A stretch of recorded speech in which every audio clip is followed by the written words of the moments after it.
नमस्कार दोस्तों। दोस्तों, जैसा कि आप जानते हैं कि अभी के टाइम में अगर आप कनाडा के लिए इंडिया से डायरेक्ट फ़्लाइट लेना चाहते हैं, तो आपको विदिन 18 आवर्स आपके फ़्लाइट के डिपार्चर टाइम से कोविड टेस्ट करानी पड़ती है, जिसका रिज़ल्ट नेगेटिव होना चाहिए। और दिल्ली एयरपोर्ट पर एक लैबोरेटरी है जेन स्ट्रिंग्स, वहीं से आपको करानी है। जीन स्ट्रिंग या जो भी आप प्रोनाउंस कर लीजिए। तो इसकी इन्फॉर्मेशन आपको कनाडा गवर्नमेंट की साइट पे मिल जाएगी और न्यू दिल्ली एयरपोर्ट की साइट पे भी बुकिंग वहाँ से भी आप कर सकते हैं। तो मैं इसको लेकर अपना जो मेरा एक्सपीरियंस है वो आपके साथ साझा करूँगा। सबसे पहले तो मैं आपसे ये बात कहूँगा कि आप प्लीज़ ऑनलाइन अपॉइंटमेंट बुक कर लीजिए, क्योंकि ये आपको वहाँ पे बहुत सारे हैसल से दूर रखेगी। और उसका एक प्रिंट या कुछ वैसा अपने साथ लेके जाइए। मैं जैसे अपने साथ एक प्रिंट लेके गया था। तो ये जो लैबोरेटरी उसकी लोकेशन मैं बता देता हूँ। मैं क्या किया था कि दोस्तों कि मैं दिल्ली एक रात पहले पहुँच गया था और एरोसिटी में एक होटल में मैंने चेक इन किया था। मैंने होटल वाले को बोला था, भाई सुबह मेरा इस टाइम पे टेस्ट है, आप मेरे लिए एक गाड़ी अरेंज कर दो। होटल वाले ने बोला पैसे लगे, बोला ठीक है चलो मैं पैसे देता हूँ। तो उन्होंने एक कार अरेंज कर दी। मैंने ड्राइवर को बोला भाई मेरे को ऐसे ऐसे जाना है, और ड्राइवर को अच्छी तरह पता था। इनफैक्ट दिल्ली में क्योंकि इतने लोग आ रहे हैं वहाँ टेस्ट कराने, और जो भी ड्राइवर जो उधर जाते हैं सबको मोर और लेस पता ही है। तो ड्राइवर को बहुत अच्छा इन्फॉर्मेशन था। उसने क्या किया कि टर्मिनल 3 का जो डिपार्चर है उसमें गेट 4 और 5 के बीच में उसने गाड़ी रोकी, और उसने मुझे ये बोला कि भैया यहाँ 5 मिनट से ज़्यादा मैं पार्क नहीं कर सकता, तो चलिए मैं आपको बता देता हूँ।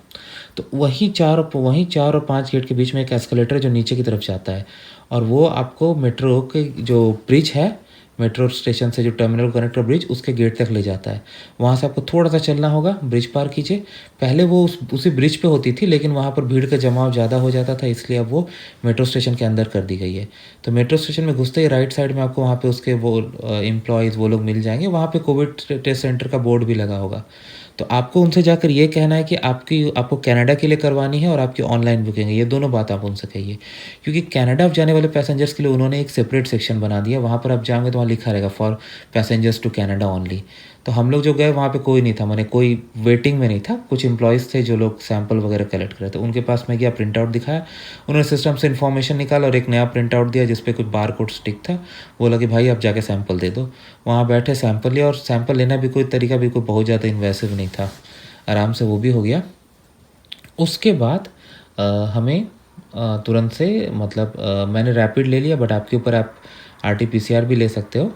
और फ़्लाइट के विदिन 18 आवर्स लेना है। तो वो पूछते हैं आपसे कौन सी फ़्लाइट से जा रहा है, आपकी फ़्लाइट कब है, क्योंकि ये इन्फॉर्मेशन उनके पास भी है।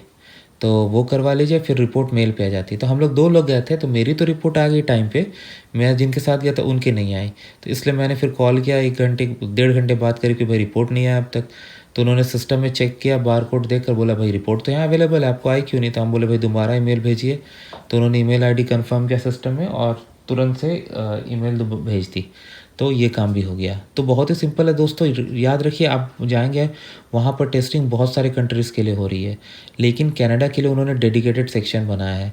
तो अब वहाँ जाके भीड़ में या जो लाइन है वो लाइन में मत लग जाइएगा, अंदर जाइएगा, एम्प्लॉय से बात कीजिए कि मुझे भैया मुझे कनाडा के लिए जाना है। कनाडा के लिए उन्होंने डेडिकेटेड सेक्शन बनाया हुआ है, वहाँ पर आप जाइए, अपना टेस्ट करा लीजिए।